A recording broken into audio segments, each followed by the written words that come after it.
Hi, my name is Sophie, and I'm going to be reading Curious George. This is George. He lived in Africa. He was very happy, but he had one fault. He was too curious. One day, George saw a man. He had on a large yellow straw hat. The man saw George too. What a nice little monkey, he thought. I would like to take him home with me. The man put his hat on the ground, and of course, George was curious. He came down from the tree to look up at the large yellow hat. The hat had been on the man's head. George thought it would be nice to have it on his own head. He picked it up and put it on. The hat covered George's head. He couldn't see. The man picked him up so quickly and popped him into a bag. George was caught. The man with the big yellow hat put George into a little boat, and a sailor rowed them both across the water to a big ship. George was sad, but he was still a little curious.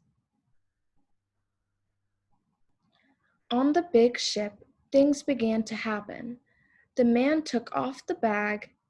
George sat on a little stool, and the man said, "George, I'm going to take you to a big zoo in a big city. You will like it there. Now run along and play, but don't get into trouble."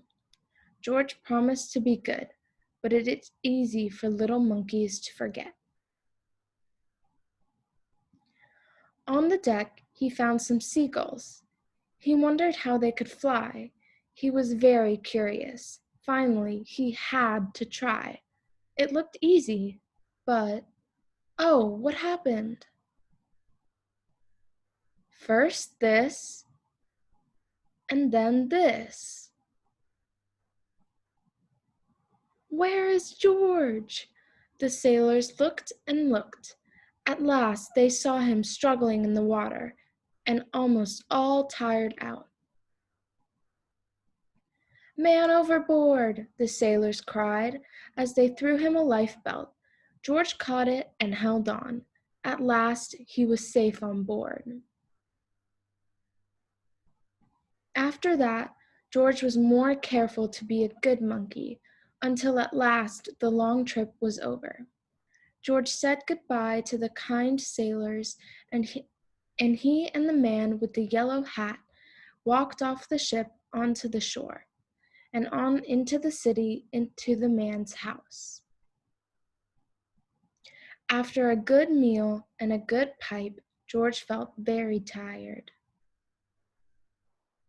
He crawled into bed and fell asleep at once. The next morning, the man telephoned the zoo. George watched him. He was fascinated.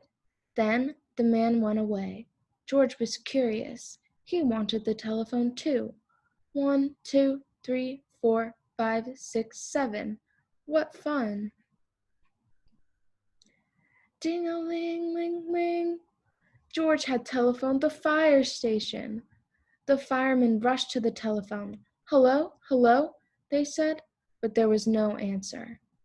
Then they looked for the signal on the big map that showed where the telephone call had come from. They didn't know it was George. They thought it was a real fire. "Hurry, hurry, hurry!" The firemen jumped onto the fire engines and onto the hook and ladders. Ding dong, everyone out the way! Hurry, hurry, hurry! The firemen rushed into the house. They opened the door. No fire, only a naughty little monkey. "Oh, catch him, they cried. George tried to run away. He almost did, but he got caught in the telephone wire. And a thin fireman caught one arm and a fat fireman caught the other. "You fooled the fire department," they said. "We will have to shut you up where you can't do any harm." They took him away and shut him in a prison. George wanted to get out. He climbed up to the window to try the bars. Just then the watchman came in. He got on the wooden bed to catch George, but the watchman was too big and too heavy. The bed tipped up. The watchman fell over, and quick as lightning, George ran through the open door. He hurried through the building and out onto the roof, and then he was lucky to be a monkey. Out he walked onto the telephone wires. Quickly and quietly over the guard's head, George walked away. He was free. Down in the street, outside the prison wall, stood a balloon man. A little girl bought a balloon for her brother, George watched. He was curious again. He felt he must have a bright red balloon. He reached over and tried to help himself, but instead of one balloon, the whole bunch broke loose. In an instant, the wind whisked them all away, and then, with them, George, holding tight with both hands. Up and up he sailed, higher and higher. The houses looked like toy houses, and the people like dolls. George was frightened. He held on very tight.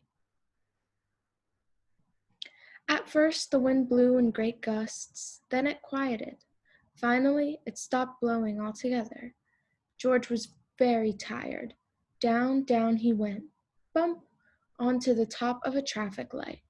Everyone was surprised. The traffic got all mixed up. George didn't know what to do. And then he heard someone call, "George!" He looked down and saw his friend, the man with the big yellow hat. George was very happy. The man was happy too. George slid down the post, and the man with the big yellow hat put him under his arm. Then he paid for the balloon man and all the balloons. And then George and the man climbed into the car, and at last away they went. To the zoo! What a nice place for George to live.